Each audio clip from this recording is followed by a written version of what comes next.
Hello everybody, it's great to be here. You're all here, we assume, because you want to be helping solve environmental or social problems. And to solve those problems, you're going to create great impact.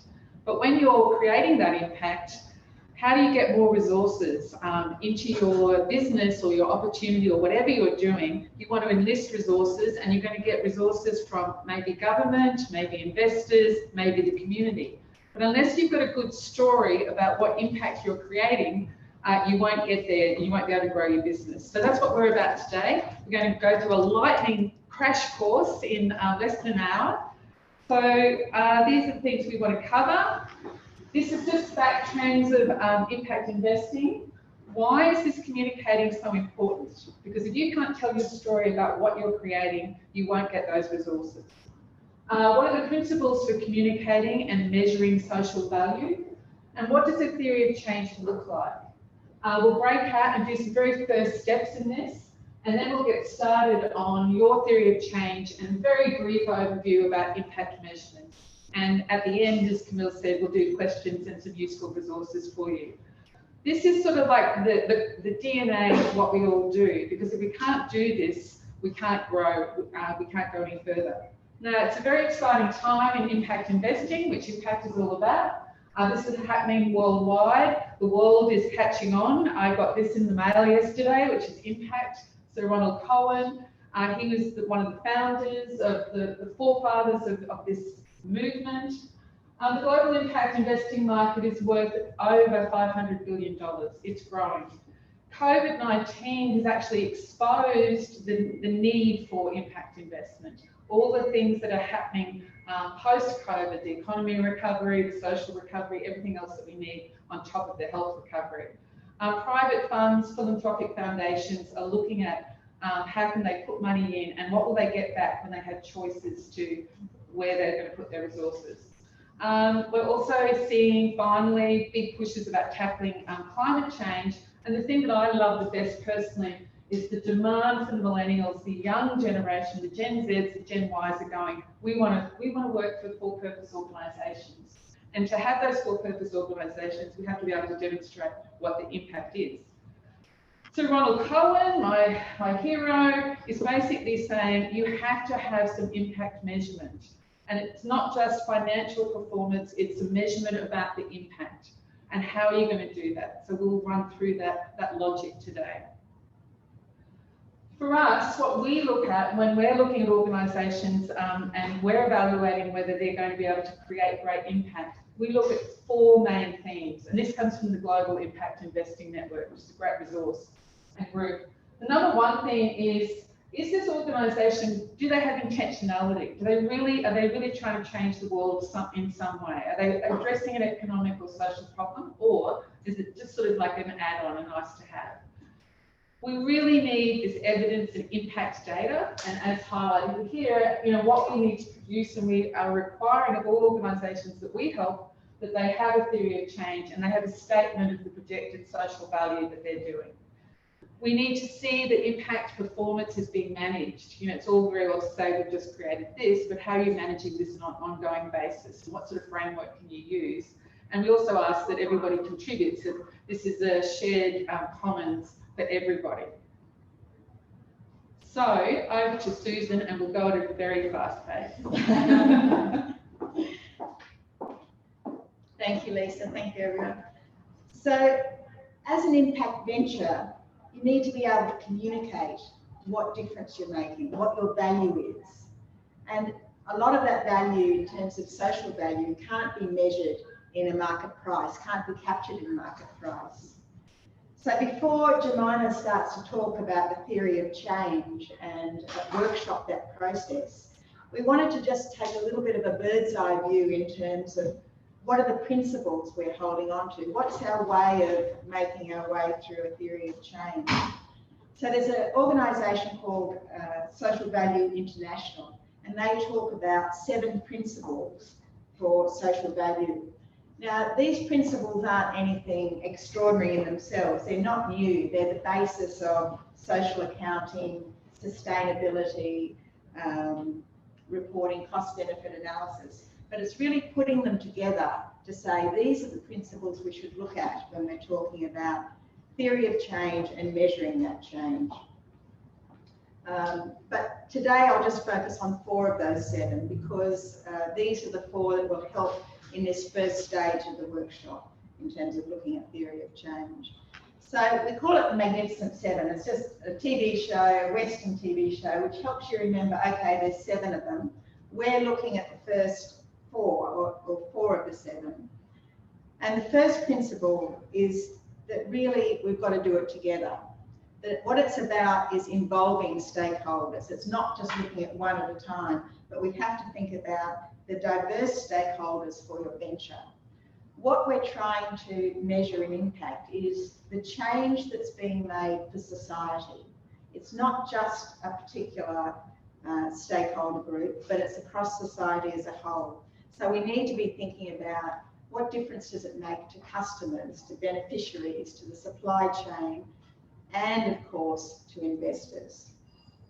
So number 1, involve stakeholders. The second is really the basis of this workshop, and that's about we need to understand what changes. So this is the basic idea of an impact map, to say what is the problem you're addressing, what is it that you're doing, and how have you contributed to change. So it's getting some logical thinking in terms of being able to explain what it is you're doing. It's developing a hypothesis and then checking and getting the evidence needed to say, I've got good evidence to say that this hypothesis is worth investing in. The third principle, so value the outcomes that matter.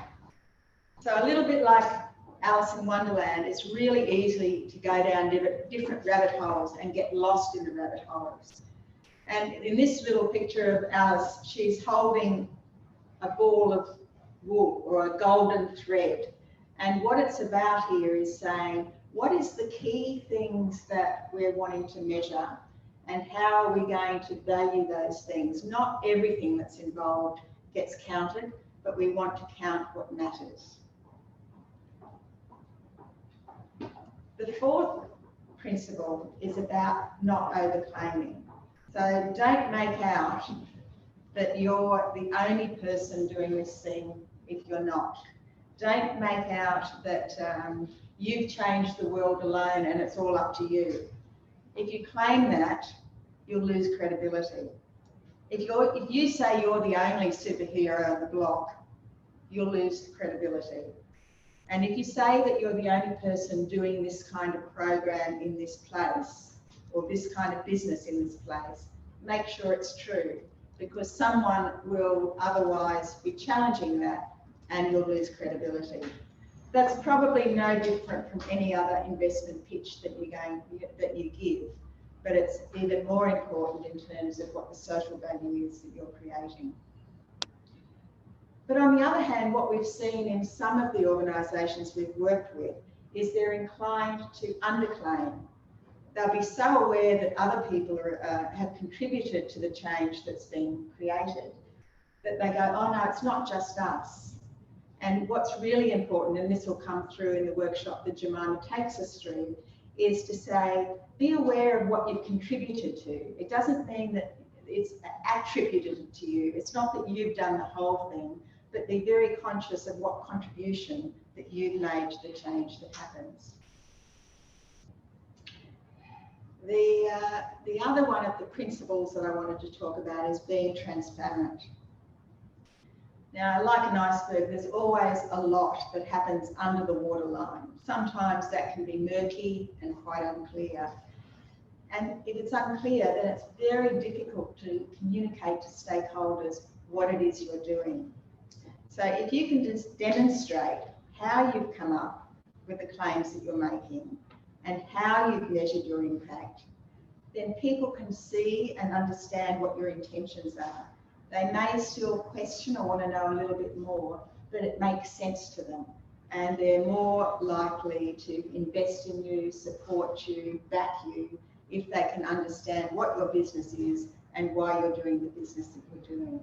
And this is very critical when we're talking about impact investors.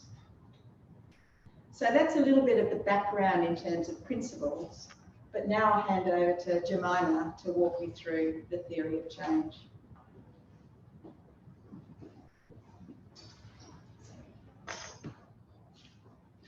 Hi everyone, I'm Jemima, and thank you Susan, thank you Camille for having us. It's great to be with you all today talking about one of our favourite subjects, which isn't everyone's favourite subject, but it could very well be once you go through this process, which is actually a lot simpler than you think.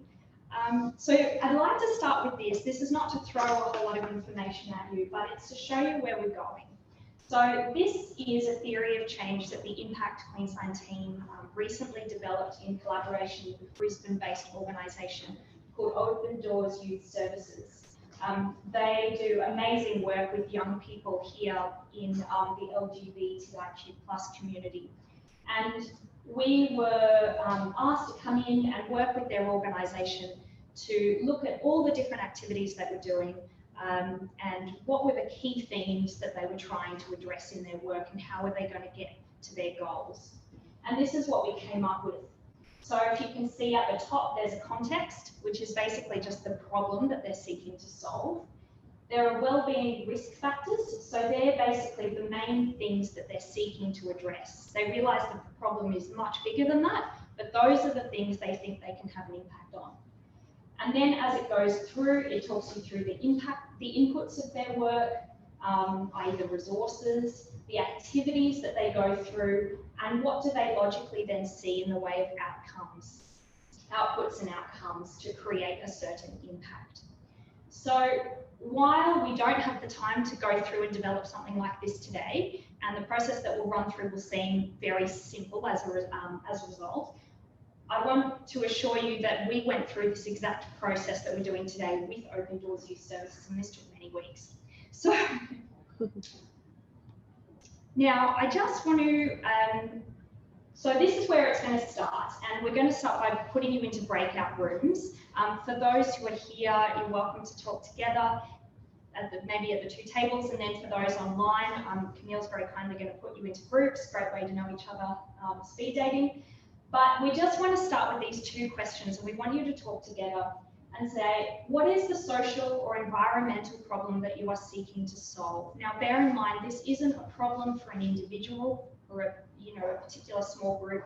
This is a structural problem that you're seeking to solve. It has to be systemic. Then, what is your desired impact? By solving this problem, what do you hope to see?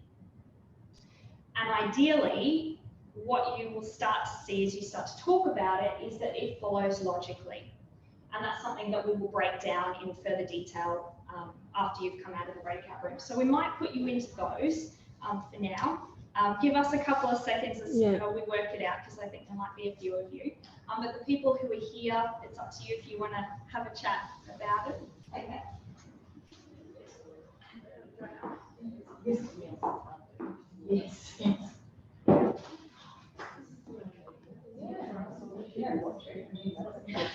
Because we already had this quick chat. Well, there you go.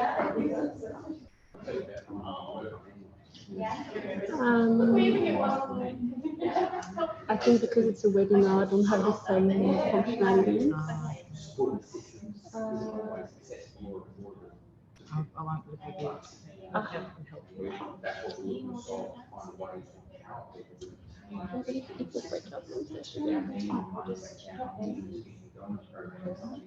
So for those watching from home, if we can't get you into breakout rooms, we're trying to work it out, but there might be an issue with the webinar aspect of it. Have a go yourselves.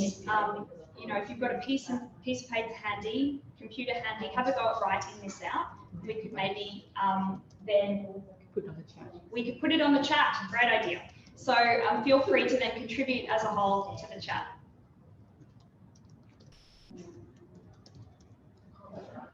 Yeah, so that's the problem. I suppose it's society ultimately can feel that they have a way to attack this, whether it's with elderly or whether it's with children, whether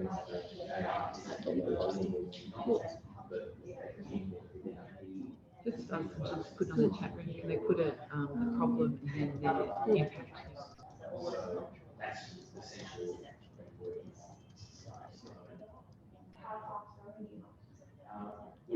things like that, 200 families. You can rebuild because you use digital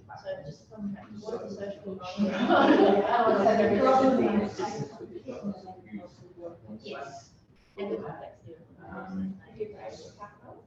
No, haven't tried to worry about so yeah, but that's make sure it's on and off. That's a little Question.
talk? Yeah.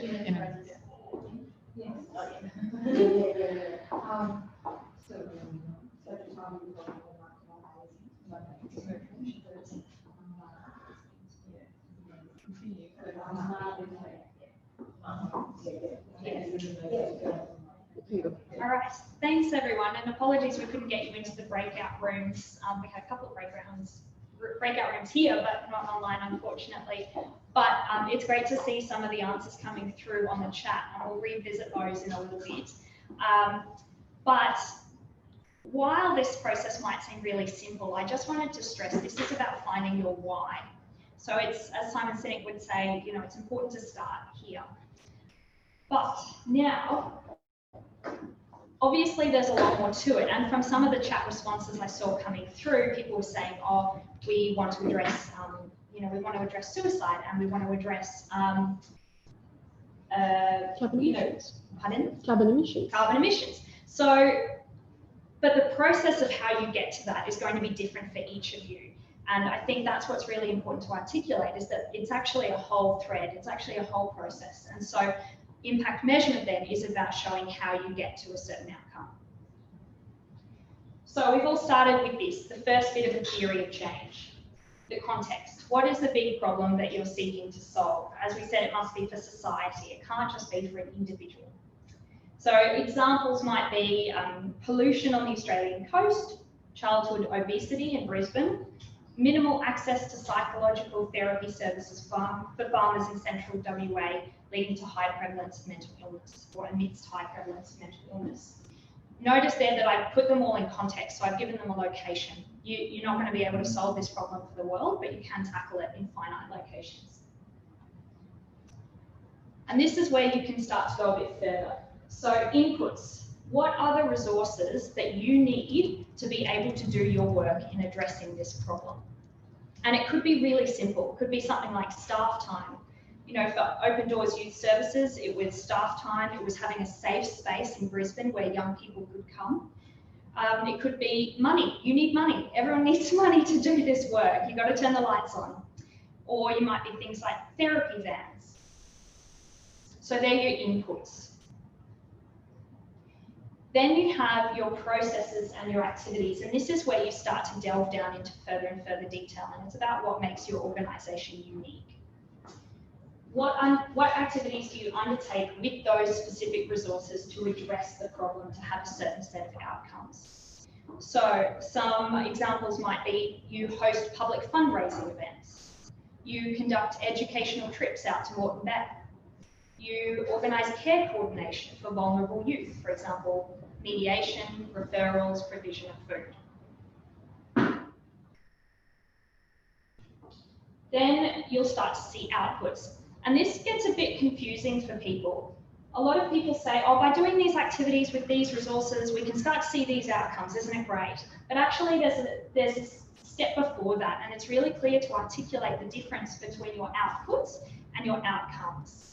Outputs are the tangible effects that you can see immediately as a result of your activities. So they're usually the basis of your data collection.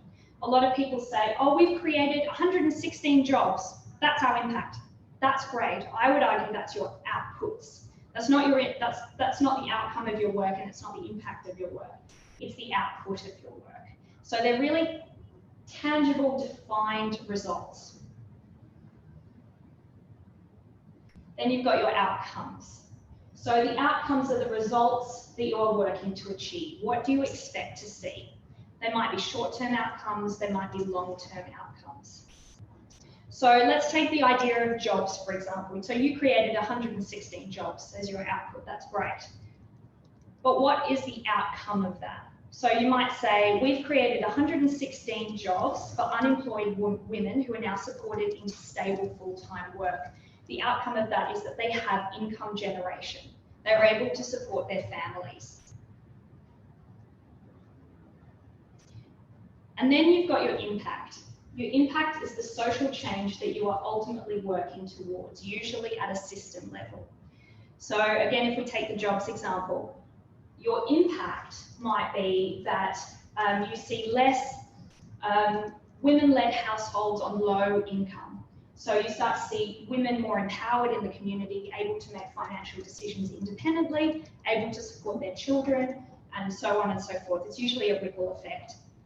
The impact as a result is usually quite broad, and it's usually something that can only be achieved in the long term and can't necessarily be attributed just back to the actions that you've gone through. And that's really important. That's not to say there's a failure with what you've been doing. It's actually just to be really humble and say, look, we've worked really hard to create these outcomes, and we think logically as a result of those outcomes that we'll start to see this impact, but we're not going to take full responsibility for the impact because we realize that we're part of a bigger picture. So other examples of your impact might be, reduced number of suicides and greater mental health and well-being. Might be reduced homelessness. It could be better air quality, reduced carbon emissions. So I hope that's making sense. We do have some question time at the end, so please feel free to batter us with questions as well. I just have 2 points here, and we have touched on them, and so I'm probably sounding a bit like a broken record, but I think they're really important for this early stage theory of change work, which is the underpinnings of all your impact measurement work. And that is that you want to show a clear link between the problem that you're seeking to solve and the effects that you want to see, so your outputs and outcomes. And so that's why we took you through the first 2 questions, which seemed relatively simple. So it's about demonstrating a simple and logical connection. So if we do this, then we see this, then this happens, and then this. So it might make perfect sense to you, but one way to test it is have a conversation with somebody who knows nothing about your business, someone in a lift, that's the usual example, and see if they make the logical connection. If they start to go, well, how do you get by doing that, how do you get to that? Then you know that actually you've got to do some more work in your theory of change about articulating the connection between it all. And as I just said, remember the cause and the effect should be reasonably expected. It should be pretty clear. Don't claim that you can save the world single-handedly. And one way you can do that is when you do start to map out your theory of change, you can start to put in your assumptions and you can start to link certain points to evidence. So it might be journal articles, it might be snapshots of what you've seen happen in the past. And then you should, I'm going to take you back just a second, and that's how you get to something like this. So you can have really extensive theories of change, and they usually take a long time because once you work through all the evidence and the assumptions, it becomes quite a big document. But this is a snapshot, and so it's as simple as this. You go through your problem, in this case we've got risk factors that they're seeking to address and change pillars, but that's just added on. Essentially it's the same inputs, processes or activities, your outputs, again I've left it off for this purpose of this exercise, but it's in there, outputs, outcomes and impact. We won't be able to go into a whole lot of impact measurement per se today, I'm conscious of time, but I just wanted to say that there are a number of places that you can go to find standards and examples and just really good places to go to make sure that your theory of change and your impact measurement has credibility. The 3 big ones in our minds are the Sustainable Development Goals, the UN goals. They actually have a whole document under each goal which outlines key indicators or outcomes that you want to try and be tracking. Not many people know that that exists. It does exist. So there is a lot of work behind the SDGs. The Impact Management Project is a global sort of consensus around how you might begin to approach your impact measurement. Take a look at those guys. They've got a lot of clout behind them. And then, of course, the Global Impact Investing Network, IRIS platform, which is specifically for impact investors and profit-for-purpose ventures that are seeking to measure their impact to be able to get investment into their companies. There's no entrenched standards, but there is best practice. Of course, there are challenges remaining in this sector, and one of them is that we really need to have more professionalism in this sector, so taking it seriously. And that means more rigour and regular reporting to prevent impact washing. So I know I've raced through it, but I think Lisa, Susan, or I would be happy to take any questions. I know it's a bit tricky with the webinar, but maybe Camille can read some out to us. Did anyone in the room have any questions? I suppose wondering about the sustainable aspect of it, that you might have so many inputs in a period of time, but do you include or can you show there might be, and it might be depending on the whole approach from the start, but a sustainable, like ongoing impact as a result into the future because of these activities that have happened at this point in time? Yeah, it is. Repeat the question. Can I repeat the question? Sure. So, and correct me if I've got it wrong, but if you have a certain number of activities and inputs at this point in time, can you make reasonable assumptions about what your impact's going to be later on, long term? Yes, that's one of the tricky things about impact measurement, but that's what we say about contribution, not attribution. So you can make reasonable assumptions based on evidence that if you conduct activities A, B, and C now, that they're likely to have an effect into the future. People get that, you know, solving climate change is going to be a long-term thing and it's going to take lots of people. But they also understand that if you do certain things now, it's probably going to have an effect in the future. So yes, the answer, I would say yes, you can, as long as you back it up with evidence and research. Does that answer it? Okay. Can I add a comment to that? It's probably no different from presenting. It's probably no different from presenting if you're pitching a business idea to investors.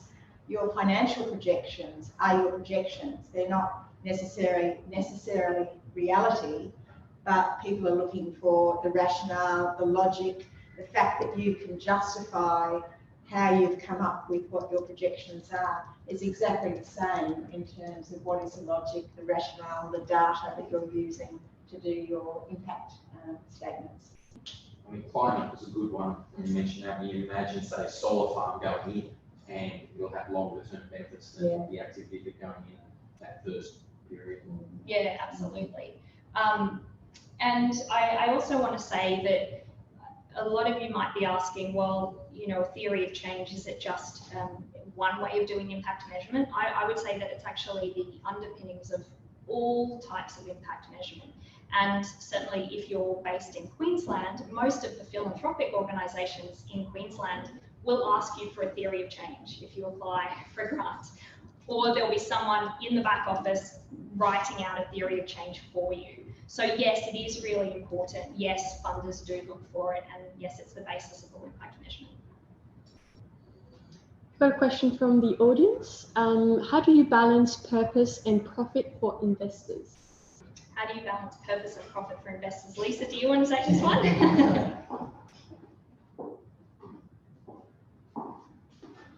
It's an often asked question, and it's not an either or, it's an and. So for impact investing these days, not philanthropic investing, but impact investing, impact investors are looking for a financial return and an impact return.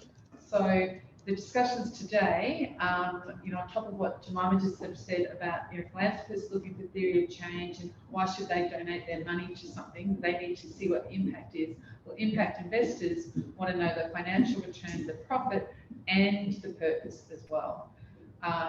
And what's needed in this area is better and better measurement of that impact. We're getting there. Thank you. You want to go through some of the examples? Yes, we might do that now. Okay. Okay. We're going to start with COVIDcast. Okay. I'm going to read it to you, hopefully loud enough. So COVIDcast shared their theory of change. We hope to lessen the social and environmental impact of fashion by tackling our overconsumption. Our wardrobe-to-wardrobe marketplace digitizes purchases from retail and resale, making better fashion more accessible and affordable for everyone. So what can we say about this theory of change and how can it be improved? Well, the first question is, what problem are you solving? Yeah. So what's the problem? There's a lot of things in there. Yeah. So overconsumption seems to be The what? overconsumption in fashion is the problem here. So the bigger problem there might be waste. You know, as a result of overconsumption in fashion, the assumption is that we're going through more and more clothes, and we don't just buy more and then hold them. We buy more and chuck the rest out. So waste. There's probably also an element, I imagine, of slavery in there, given all the recent policies to try and address that. You know, with overconsumption, we want things at a lower price. Of course, I'm preaching to the choir here, but you know, so there's slavery. So be a bit more, if I could offer some advice, and take it or leave it, but when you're articulating your problem, be really specific about the actual things that you're seeking to address. And sometimes it might sound really dumb to be that specific, but if it will help you later on as you start to attribute your outcomes to the problem. I'm going to share another example. So this one is from Pavel. Pavel is leading Facade. So here's the problem. Data is the new plastic. People and businesses hoard extreme amounts of digital waste, clutter and dark data, and they don't even realize that it has real impact on the environment. In fact, the ICT sector is currently producing 2 times more pollution than all of the planes around the world. Research shows that exponential growth of data consumption will lead to severe environmental and economic concerns. That's the problem. The solution is we want to educate people about this issue so they start recycling data the same way they recycle plastic. We will also provide them with the right tools to do that. So the key thing in that is to show what's the actual impact of doing that. That's great, sounds fantastic. The problem's fairly straightforward. But then what's the impact of doing that? How does that affect people? And if I'm going to invest in that business, what result do I get? Yeah, thank you. So one of the things that comes up a lot, and these seem like real just principles, but they're really, really worthwhile philosophies to stick to, is that in an impact business, you need to see intentionality, that you're trying to solve something that is a social and environmental problem, and that's what you're trying to solve. It's not sort of a byproduct, it's not an add-on. So that first thing about intentionality is really important for us. And if you've got that, it actually makes the theory of change really straightforward. Okay. We've got another question. This is more about fundraising strategies. So what if, so this is a startup that is still pre-revenue, and they say, for us to get clients, we need to showcase the impact of our solution. We're writing a white paper to do that.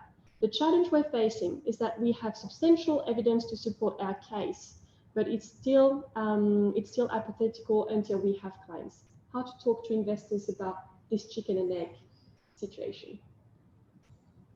It's a common one. It's a very common one, and I do feel your pain. Look, I think it is tricky. I think that firstly, which you probably know already, find people who are sympathetic to what you're trying to do. They might be working in the area already, or for philanthropists or investors, find people who may have put money into the field in the past, not competitors, but the field, because they're probably going to be in a position to understand you a bit quicker than others. But I would also say that it's okay if you don't have real tangible examples of work that you've done in the past to create your impact. What the beauty of a theory of change is that when it's backed up with research and evidence from other examples around the world, is that it can then be easily understood by more and more people. So you might be, let's take the example of fashion.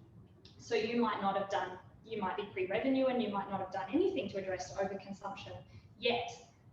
But I think people would be quick to come on board and recognise what you were trying to do and the outcomes you were trying to achieve, if you were able to put together in your white paper some really good examples of where perhaps slightly similar organisations have done the same thing overseas, or maybe there'll be a few policies in there that the Australian government has put out.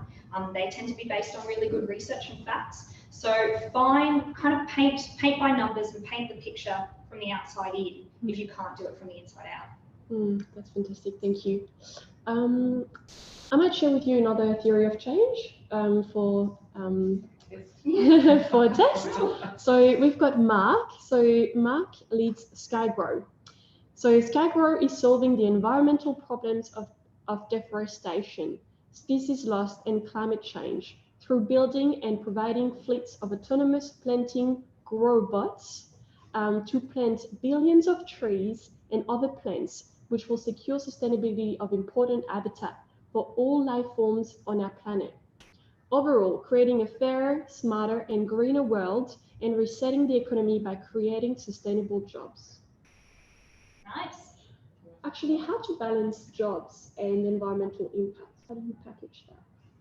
I think that's a big question for a politician. Susan, did you or Lisa? Well, I think that's a lovely analysis of what the problem is. The solution, I think, introduces new concepts that haven't been directly linked to the original problem that he stated. It's like the add-ons. So when we talked about the theory of change, I'm not saying that it's not true, but be really clear about that you're measuring what matters and that there's a logic flow through from what is the problem to what is the solution. I think he's added some additional components into the solution that don't reflect the story of the problem. So focus on your core impact. Yes. And so if he does want to address that, if that is a core component and not just an add-on, then that should be more clearly stated in the problem side first. Okay.